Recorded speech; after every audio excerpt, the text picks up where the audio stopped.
I'm going to use up my apple cider vinegar that I made last season. I have these cucumbers that I picked from my garden this morning.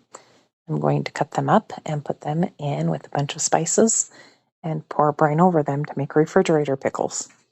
Here I have it all cut up and ready to go, and as you can see, I am about ready to pour my brine over, but I noticed that I only had about half of the amount of brine that I needed, and so I am going to make another batch of brine, and while I am making the other batch of brine, I am going to tell you what spices and how much of each spice I used, so you can make your own batch at home.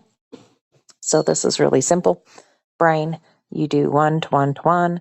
So I used 1 cup of my apple cider vinegar to 1 cup of water to 1 tablespoon of salt. And I am going to put it over and boil it. I just need to make sure that my salt gets dissolved and that my brine gets to the boiling stage. I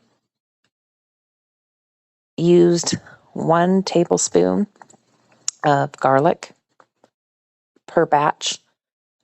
When I did a batch, I actually used 2 cups of my brine.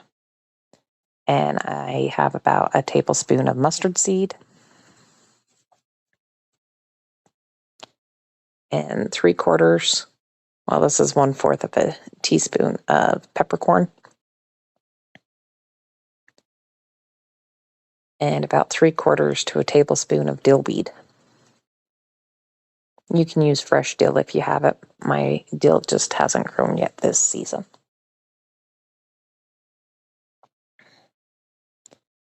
As I said, a batch is 2 cups of water, 2 cups apple cider vinegar, and 2 tablespoons of salt.